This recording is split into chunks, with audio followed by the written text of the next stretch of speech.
The Special Orders board is one of my favorite additions that's new with the 1.5 content update for Stardew Valley. I'll throw up a minor spoiler warning before we dive into this mechanic. Today I'll cover every single special order quest, how to complete them, and what kinds of rewards can be collected. I won't spoil the many new cutscenes, but I will show you how to activate them. If you aren't to this point with the 1.5 content yet, or play on mobile or console, I'll leave it up to you whether you should watch this now or come back later. That said, there are some prerequisites for a few of the orders, and some orders give you the same rewards, so I hope this list can help you prioritize which orders you want to knock out first. With that out of the way, let's do a quick rundown of the Special Orders board. Entering Pelican Town on or after the second day of fall will trigger a cutscene. Robin and Mayor Lewis, well, mostly Robin, have built a new board in front of Lewis's house. This board is like an advanced version of the Help Wanted board. People are asking you to fulfill their requests. Generally, the orders are larger, more difficult, and come with some very intriguing and unique rewards. These quests cannot be cancelled, and the next order will spawn around a week after the last one was accepted. Depending on time frames, this means you can have more than one active at a time. If you fail an order, you'll get another shot at it, and any items turned into drop locations so far can be picked up at the Lost and Found in Lewis's house. This adds a significant chunk of content to the game, so let's go through all 18 of the orders. I'll have each quest timestamped for easy navigation of this video. Hopefully some of my tips and recommendations can help you, and I know you'll let me know in the comments if you have some other good approaches. Up first is the Cave Patrol quest provided by Clint. This is essentially a monster slaying quest. I was given the task of slaying 50 bats, and those are found on any levels after 31 in the mines. There are 3 other options you might get. Dust sprites can be found on levels 41 through 79, skeletons can be found on levels 71 through 79, and grubs are probably the easiest on levels 11 through 29. There are no prerequisites for this quest, and you'll have 7 days to complete it, so as long as you're okay with a weapon, this one's pretty easy to complete. One thing you can do is find infested floors, and rerun those until you complete the task. This task is repeatable, and you'll receive 6,000 gold plus the geode crusher recipe for completing this. Instead of having Clint open your geodes, you'll be able to use coal to power this machine and crush geodes on your farm. Honestly, we're not starting off with the flashiest of rewards. Yes, it has some utility, but I don't mind venturing over to Clint's every now and then. The geode crusher is also a little pricey at 2 gold bars, 50 stone, and a diamond. Overall, it's not a bad quest, but I think there are others before considering this one. Up next is an easy one, especially if you already have some gems on hand. The quest Rock Rejuvenation is given by Emily, and she's looking for some certain crystals. The prerequisite for this quest is having access to the sewing machine in Emily's house, so if you've already found or made cloth at some point, you're probably good there. Emily requires 5 gems, a ruby, topaz, emerald, jade, and amethyst. The great thing about this is that they can be collected before accepting the special order. You'll have 7 days to complete this, and all that's left to do is give her the gems. You'll be rewarded 1,000 gold, friendship, and also a sewing machine in the mail. This means you no longer have to go to her house to use the sewing machine. This quest is not repeatable, but there will be a new ceremony cutscene the next time you go to Emily's house. Alright, now we're getting into some juicier rewards with the next quest, Biome Balance. You'll be tasked with catching 20 fish from either the river, ocean, or lake. I got the river fish, and things went by quickly because I was using wild bait that has a chance to catch 2 fish at a time. Additionally, quality doesn't matter, so feel free to shortcast.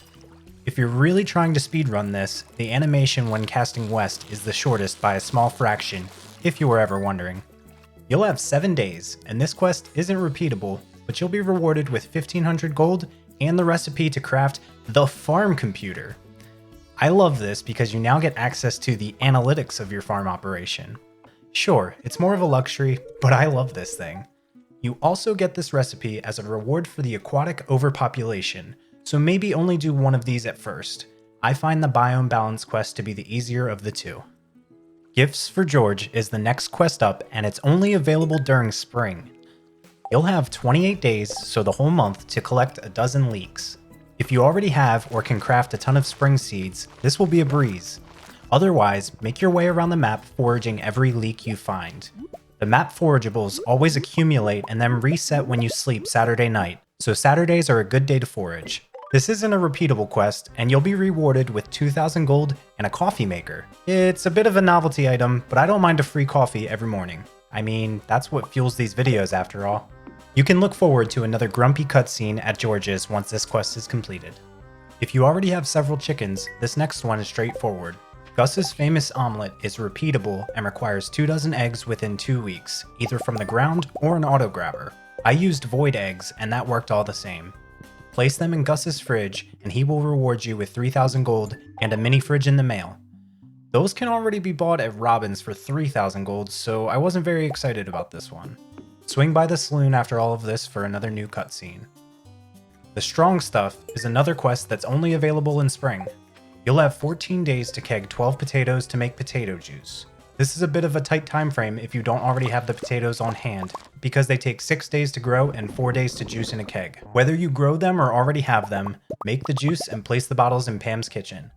Come back the next day for a new cutscene. The reward here is 3,000 gold, friendship, and access to the new fishing channel that tells you everything you probably already look up on the Stardew wiki. Pierre's Prime Produce requires you to harvest 25 golden quality vegetables within 2 weeks.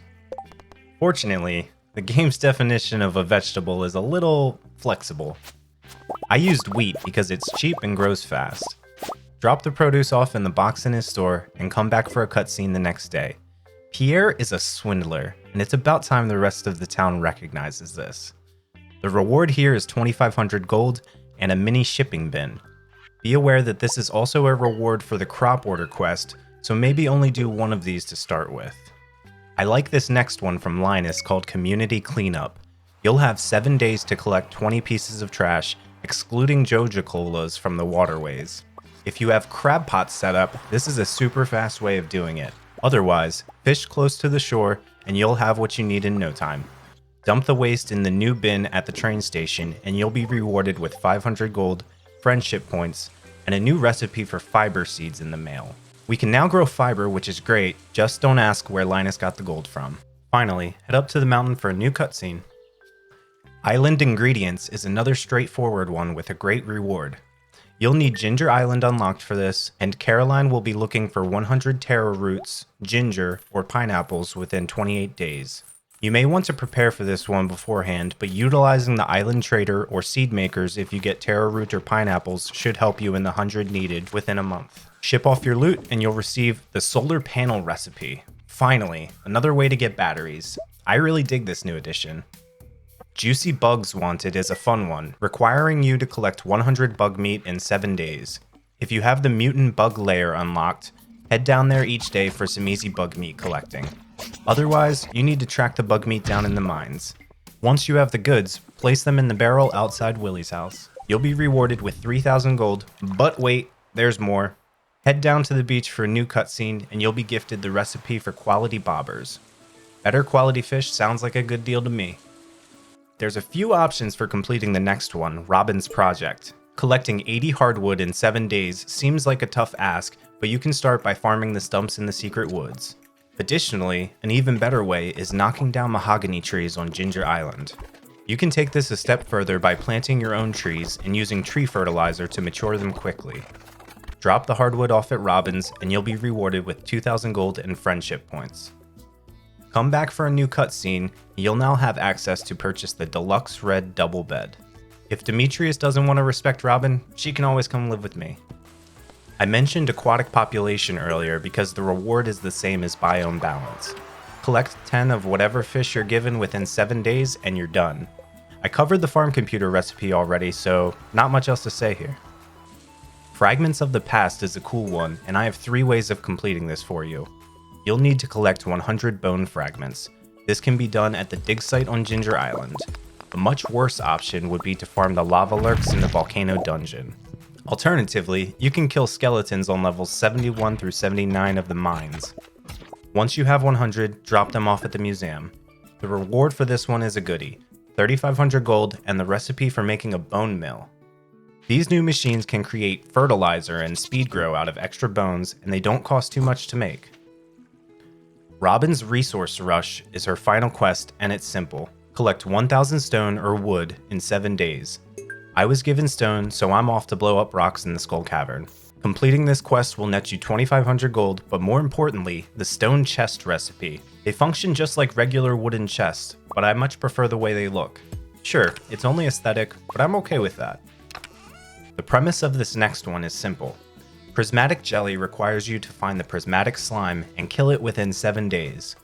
I'm sad about this one because I want a prismatic slime for myself. I bet it would get along with my perfect white slimes that drop diamonds. Man, those were fun times. Back to the task at hand, head to any level in the mines and start searching. You'll know when you found it because the Prizzy slime is a beauty. Admire it, treasure it, and then slay it. Bring the prismatic jelly to the wizard, and you'll be rewarded with 5,000 gold and the recipe for monster musk in the mail. For you hunters out there, this will help you encounter more monsters.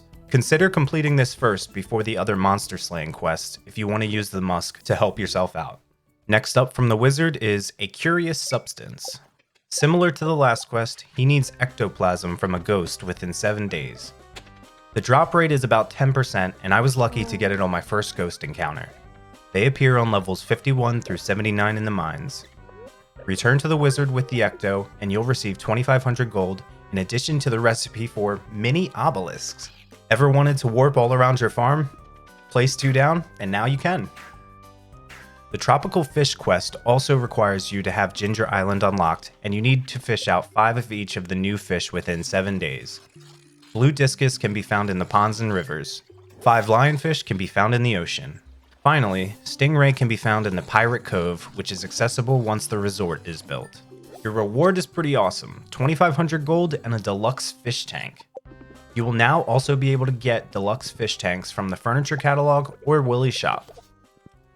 Last up is Crop Order, and the reward is unfortunately another duplicate. Also, be aware that this quest is not available during winter. You'll have a month to ship 100 of a given crop. As I mentioned earlier, the reward for this is a mini shipping bin. At least you get some extra gold too, but, well, whatever. So, that's all I have for this one. What do you make of the new special orders? Thanks for watching if you've made it this far. Consider subscribing if you want to see more 1.5 content, and Happy New Year!